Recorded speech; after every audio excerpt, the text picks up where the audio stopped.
All right. Good afternoon. Happy Sunday Fun Day. And if you celebrate Easter, happy Easter Sunday. And maybe you're Jewish, happy Passover. I know that those two holidays coincide in many ways together. And so it's good to be with you. Hopefully, you're joining me today.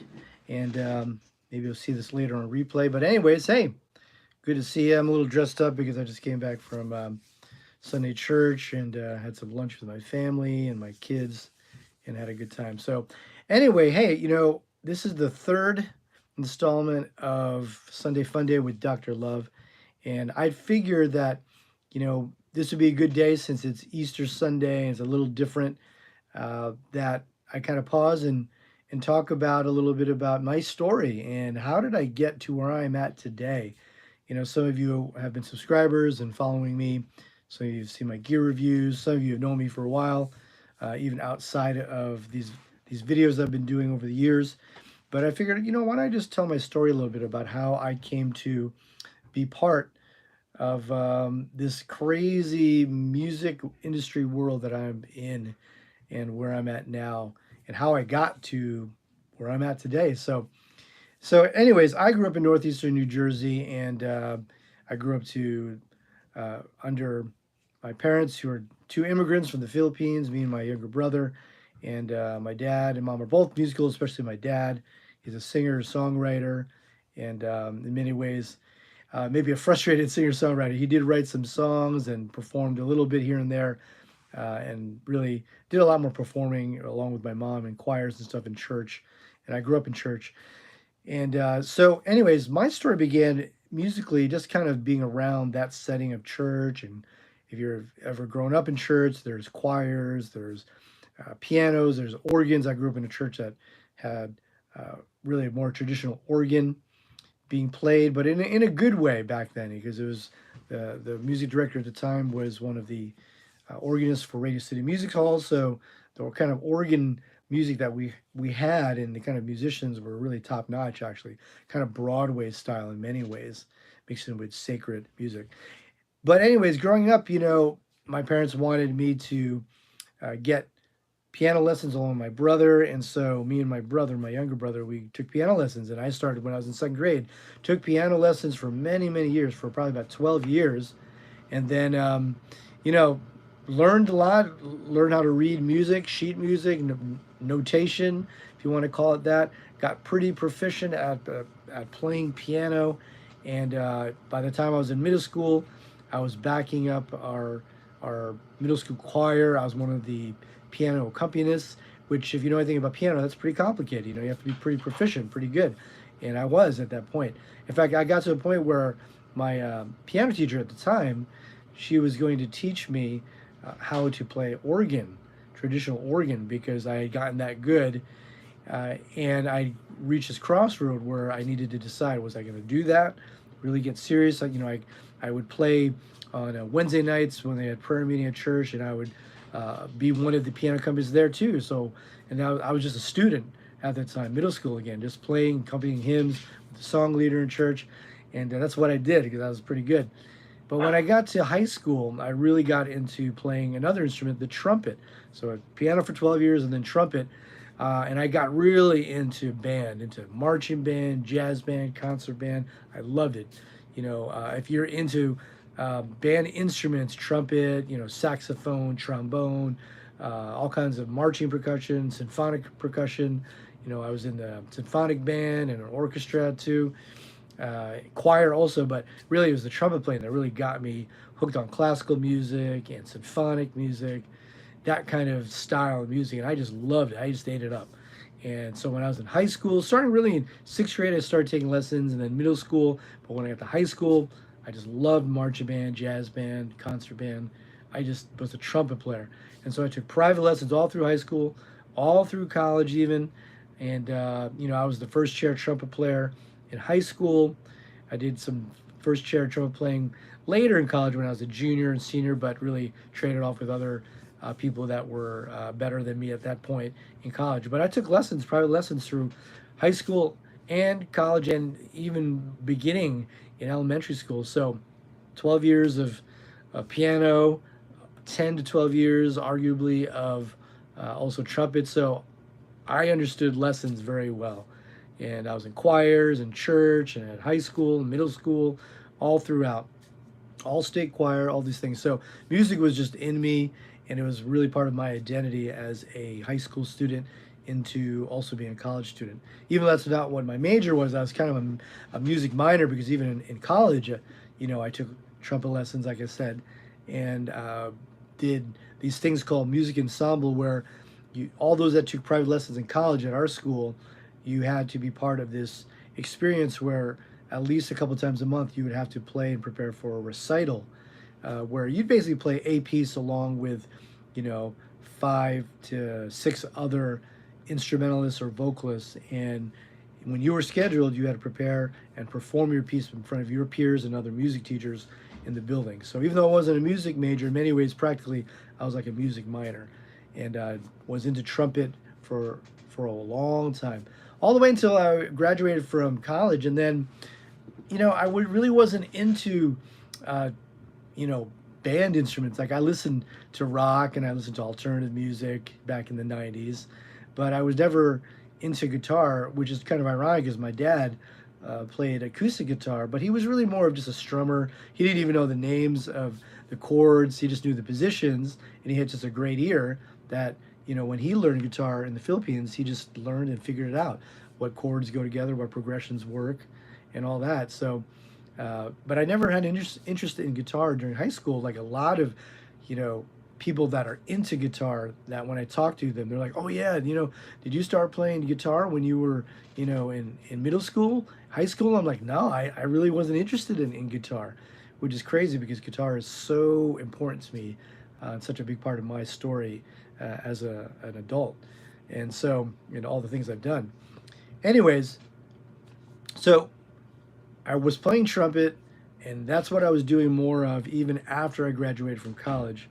And then at that point, I was really more interested in being uh, part of a church, and I was studying that time to be in church ministry. And if some of you know who I am and know my background, you can see it on my social media accounts. But I've been a pastor uh, as an ordained minister for, wow, over 20, almost 27 years, really. I was an intern, and then I worked part-time as a youth pastor, later as a music pastor, which I'll get into.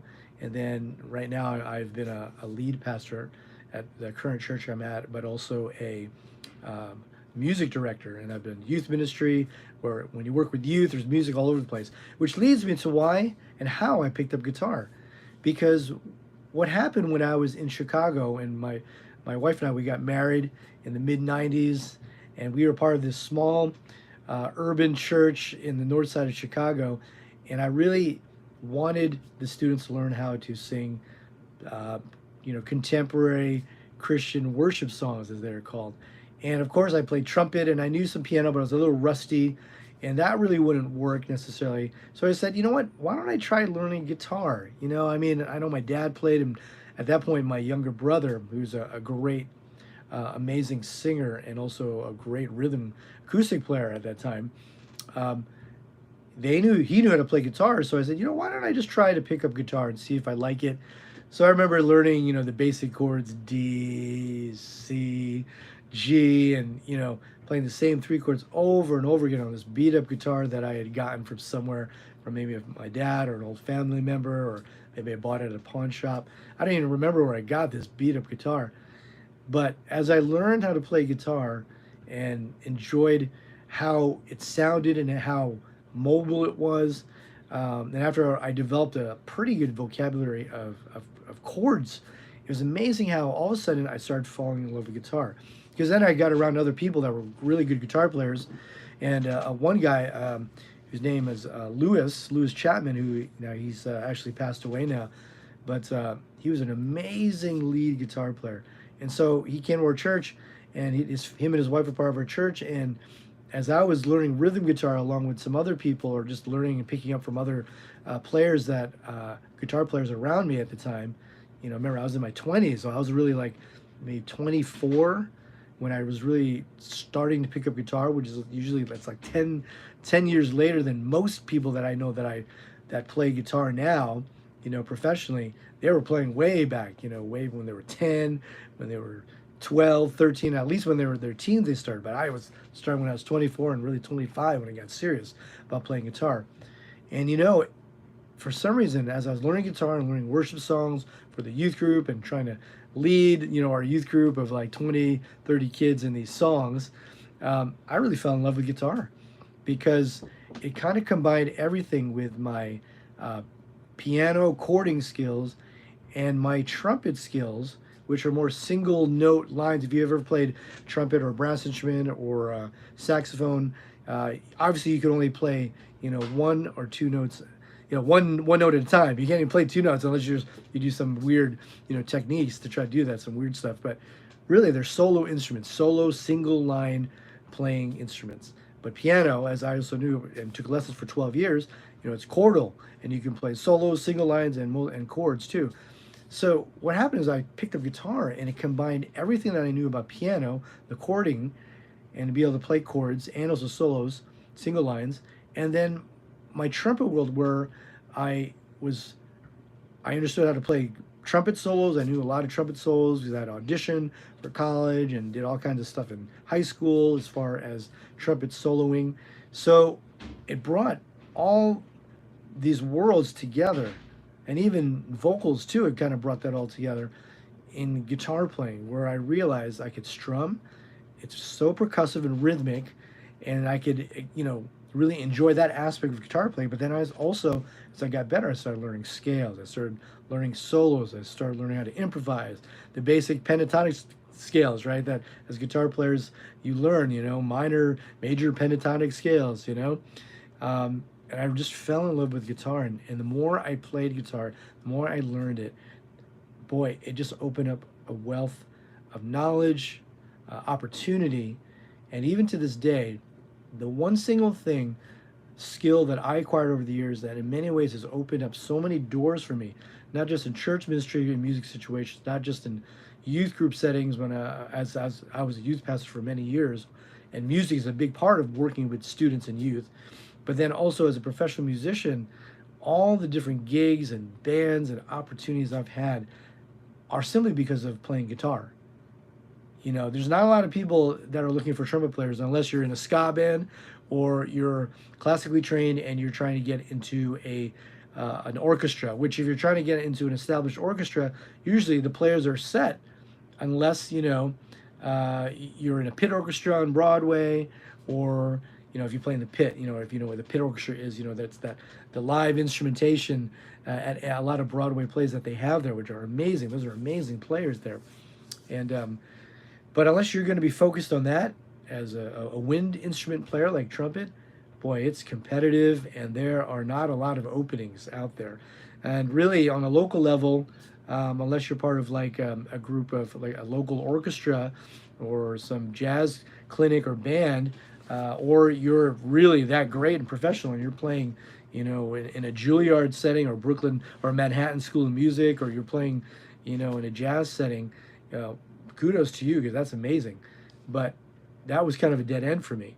I couldn't do that. I couldn't expand. But guitar, you could play acoustic, you can play in a folk band, you can play in a country band, you can play electric, which then later on I picked up electric guitar, which I so fell in love with. And many of us that play guitar, most of us started just like I did on acoustic guitar, and we learn all the chords, we learn how to play rhythm and back other people up.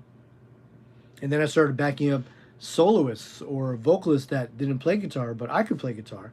So I ended up, backing up a lot of soloists on guitar, different vocalists that needed someone to play this song or that song in a church setting or for a special talent show or something like that. And I could learn that top 40 song and figure it out. And boy, it opened so many doors. And then once I started really learning how to play lead guitar, learning and understanding the concepts of, understanding scales, It's funny. Music theory actually opened up more when I started learning guitar, and all of a sudden I looked at the keyboard, of a piano. Which again, I've taken. I took 12 years of piano, but as a piano player, you're not necessarily taught. You know, I knew how to read both clefs, treble and bass clef. I understood key signatures. I know that the key of E, for example, has four sharps. The key of B flat has two flats. Like I knew all that just from being in band and taking piano lessons for many years. But for some reason, really seeing the patterns, after I understood that there were patterns on a fretboard, right? Because each fret is almost like, you know, when you look at a piano, it's almost like the black and white keys, right? That's what frets are, half steps, right? Same thing. All of a sudden it came together. It was like, oh, I get piano now. So I could find the C chord. I could spell it out. I could see a B flat chord, an E flat chord, an F chord.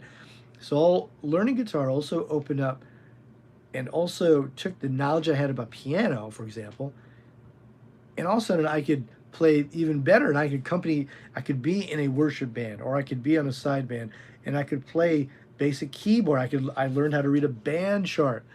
Some of us, unless you grew up, uh, I know some classical players who they didn't really learn how to read a band chart where it's just lyrics and there's these letters A, B, C sharp, E minor, right? They're used to notation where there's very specific measures, specific tempos, specific meters of time, 4/4 time, 3/4 time, in the key of E flat with three flats, and being able to read notation and look at that. For some reason, I grew up doing that, so I knew that, but I couldn't improvise. I didn't understand how to do that and just read off a band chart. Well, I learned, and it became very easy to me because it brought all these worlds of being able to read music, be able to hear music, and now guitar brought it all together. And that's why I love guitar so much even to this day. It's such a powerful instrument. And by the way, there's so much rhythm in guitar also that I learned how to play drums. I taught myself how to play drums. Now, I'm not as great as some people that's exclusively their instrument, drums, but I guarantee you I can play better than a lot of the drummers that I know who can't play guitar even close to what I can play drums in the same skill level. I've actually gigged as a drummer for times, and a lot of really good musicians and guitar players know that. I can play bass too. A lot of guitar players can play bass also. Anyways, that's because I learned guitar when I was 24, 25 years old and got really serious with it. And again, it opened up so many doors of opportunity for me and taught me and brought all these worlds of music theory, of reading sheet music, reading both treble and bass clef, uh, bringing solo lines into solo, single lines into solo, and the chord structure that you can all do on guitar. You can do all these things. That's why guitar is such an amazing instrument.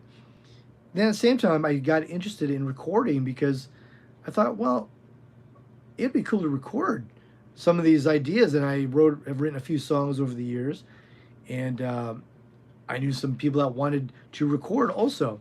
So, I remember buying a Boss digital 8-track along with some guys in our youth group at church where I was one of the leaders. And in Chicago, this group became essentially a hip hop group. And I helped to record them. I helped to kind of bring them to different places around different churches, even the college campus I graduated from, to perform. And I helped them just be able to, record their music and help them figure out some arrangements. Everyone was so young. They were like, 13, between the ages of 13 and 16, 17, and I was 20, 4, 25, so just a little bit younger, a little bit older than them. But I learned how to record by working with some of their material and helping them record their CD. And then I started recording some of my own material too on this digital 8-track, which later I bought from them when I moved back from Chicago to New Jersey. I went to school out in New Jersey, and I met my wife out there, and we had 3 of our 4 kids out there, and then we moved back to New Jersey, northeastern New Jersey, because a job opening at a church where I'm currently at opened up.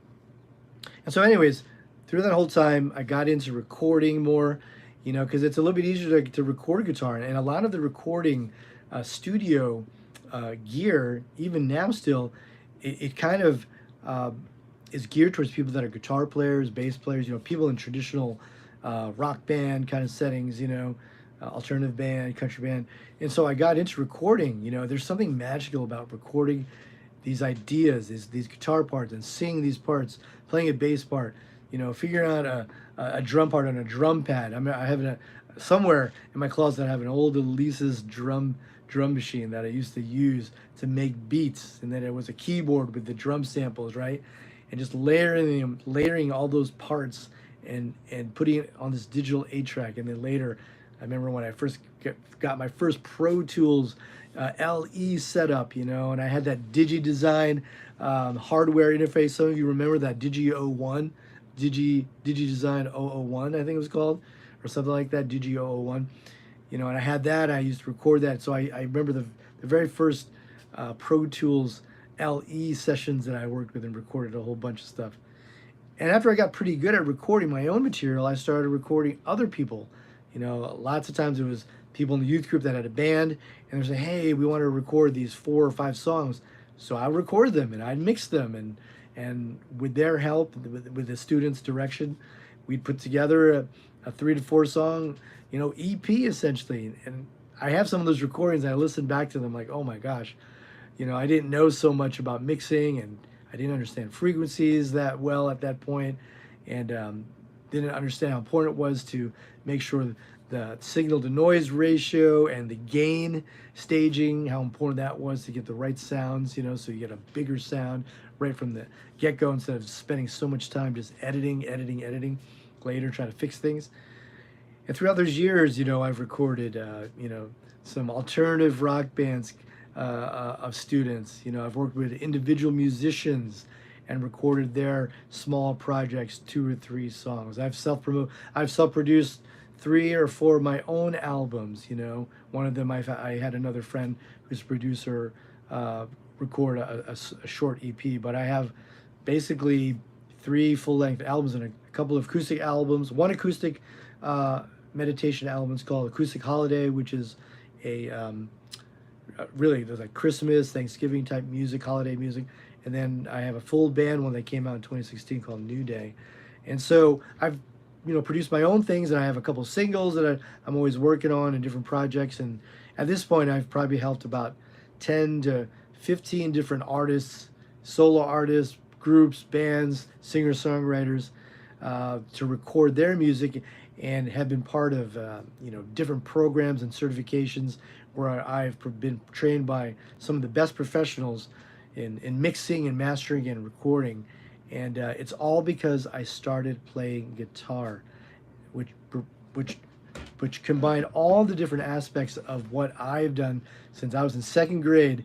And even before that, when I was around my parents who were musicians, took those 12 years of piano lessons, 12 years of trumpet lessons, and then was taught by other peers around me that were great guitar players, and how it opened up the door to studio recording. Oh my gosh, how the technology is amazing now, how easy it is to record. But yet, it's amazing how many people still don't know how to record properly, how frequencies are important, how to mix properly, how to record at the source in such a way so that you don't have to put so many plugins and do so much crazy editing and trying to massage the track so that it'll sound better. There's so many things I've learned over the years, especially with some of the great other studio engineers and musicians I've worked with over the past 10, 12 years. It's amazing, actually.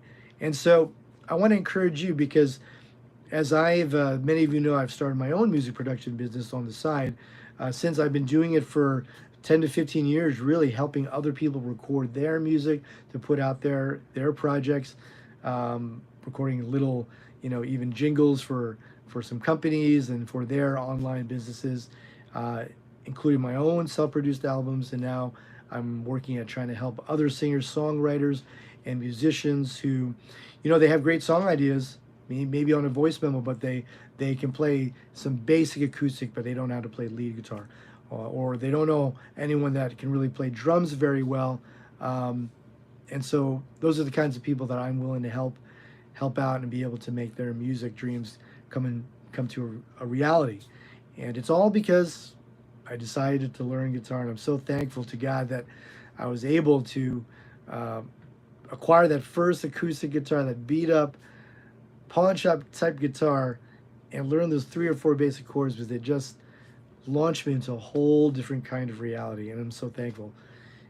So what am I doing today because of all this? Well, like I said, I have my own side music business, Dr. Love Media. You can check down below and subscribe, but you can also check out my website, drlovemedia.com. And, I would love to help you with your next musical project, and even just to pick your brain and see what kind of song ideas you have, what kind of gear you might have in your own home studio. Maybe you're a professional mixing engineer, mastering engineer. I've trained to be a professional mastering engineer, and really in many ways it's actually improved all my mixing and recording, because when you learn how to master properly from professionals that have proven processes, because there's so many things. You can go on YouTube and you can find so many different processes of how to master, for example. But unless you go through a program that's with a Grammy Award winning mastering engineer and producer, and really understand the logic and the mindset that you have to have, it really transforms all that you do as far as a studio engineer, how you approach playing guitar in the studio setting. I've had the opportunity to do, as many of you probably who are watching and are reviewing this video have done, go into the studio and play acoustic guitar, or you play lead or solo for a buddy on their EP or their full-length album, or for a single, right? There's a mindset you have to have when you go in, when you're trying to create solos and write things in the studio, right? It's challenging. Or if you're on the other end of things, if you're the studio engineer getting things set up, I've learned so much from watching other producers and engineers and how they run things. It's funny, everyone does things differently. Everyone has a different way of setting up a session for recording with a band, or with a vocalist, or for the drums. There's some basics for sure, but at the end of the day, whether you use Pro Tools or Logic or Cubase or Ableton or Reaper, I know a lot of people use Reaper too. There's really, in some ways, there are some rules, but creativity comes from breaking those rules and trying different things. That's one of the things I've learned. And you know what? There's so many ways to utilize your skill set and take your musical story, whatever that is. This is just a little brief excerpt of how I got to where I am today, and why I'm doing this side business as a music producer now, to help other people to reach high levels with their music as they release it on Spotify, on Apple iTunes, or Apple Music, or on other platforms too. So hopefully this will encourage you, and this is just my story. I'm sure there might be more questions.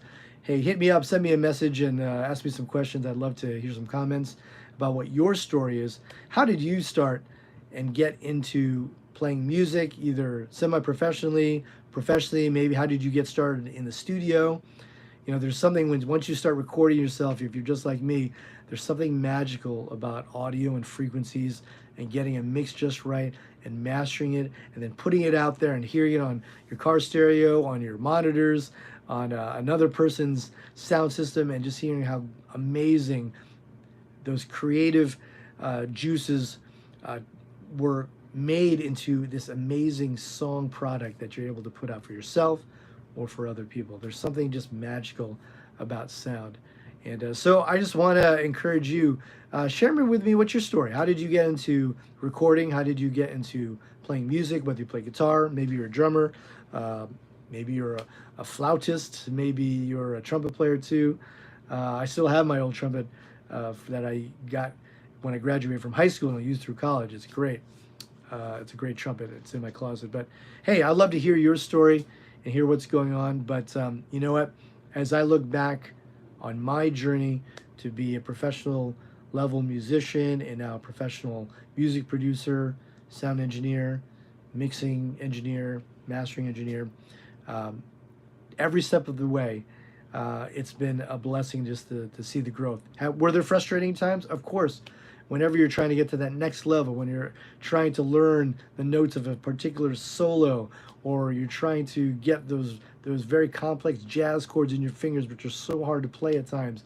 It takes time, it takes effort, it takes focus, and sometimes you just gotta try to work hard. But sometimes it's better to not just work harder, but work smarter and get lessons from someone that uh, has more knowledge and has been where you've been, whether it's mixing, whether it's playing guitar, whether it's learning how to play drums, how to play a proper rhythm, how to play to a metronome. By the way, there's a lot of people that have a hard time playing to a metronome, to a click.